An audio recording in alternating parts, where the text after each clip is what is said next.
नमस्कार, आप सभी का एक बार फिर से स्वागत है हमारे चैनल पाथ में। आज सुनते हैं मकर संक्रांति से सुनी जाने वाली धर्मराज जी की कहानी। धर्मराज जी का व्रत मकर संक्रांति के दिन से शुरू किया जाता है।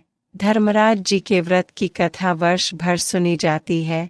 ये यमराज है, इन्हीं को धर्मराज की नाम से भी जाना जाता है।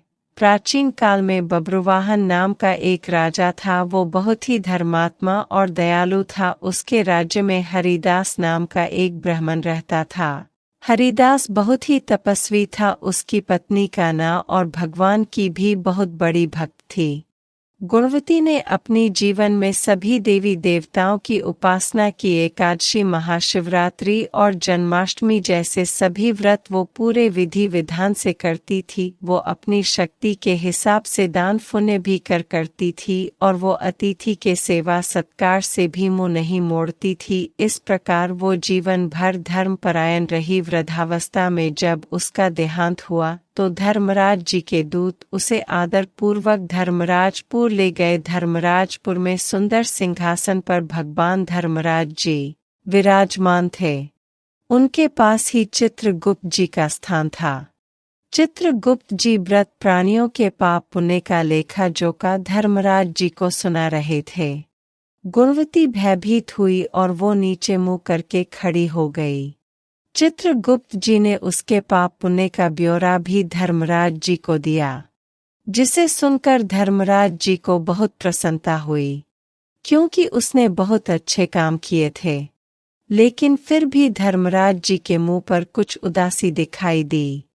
यह देखकर गुणवती ने पूछा, मैंने अपने जीवन में कोई दुष्कर्म नहीं किया, फिर भी आपके मुख पर उदासी क्यों है?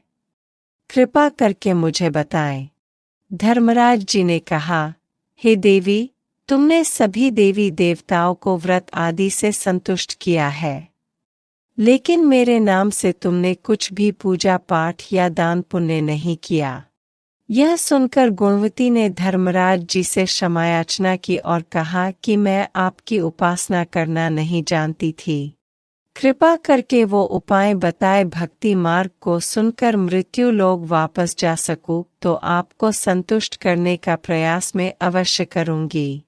धर्मराज जी ने बताया, मकर संक्रांति के दिन जब सूर्य भगवान उत्तरायण में प्रवेश करते हैं, उस दिन से मेरी पूजा शुरू करनी चाहिए। पूरे 1 साल तक मेरी पूजा करें और मेरी कथा सुने। एक दिन भी पूजा या कथा नहीं छूटनी चाहिए। साथ ही धर्म के इन 10 नियमों का पालन करना चाहिए, जैसे कि धीरज रखना और संतुष्ट रहना, क्षमा करना और मन को वश में रखना, चोरी न करना, अपने मन में पराये पुरुष या पराये स्त्री का ध्यान नहीं आने देना और मानसिक शारीरिक रूप से शुद्ध रहना, इंद्रियों को वश में रखना, बुद्धि की पवित्रता यानी बुरे विचार न करना, पाठ पूजा और दान पुण्य करना, व्रत करना और व्रत की कहानी सुनना, सच बोलना और सच्चा व्यवहार करना और क्रोध न करना। धर्म के इन 10 लक्षणों का पालन करें और मेरी कथा नियम से सुनते रहें। दान पुण्य और परोपकार करें और 1 वर्ष बाद मकर संक्रांति के दिन आए तब इस व्रत का उद्यापन करें। अपनी सामर्थ्य के अनुसार मेरी मूर्ति बनवाकर विधि विधान से प्राण प्रतिष्ठा करवा के पूजा और हवन करें। साथ ही चित्रगुप्त जी की पूजा भी करें। काले तिल के लड्डू का भोग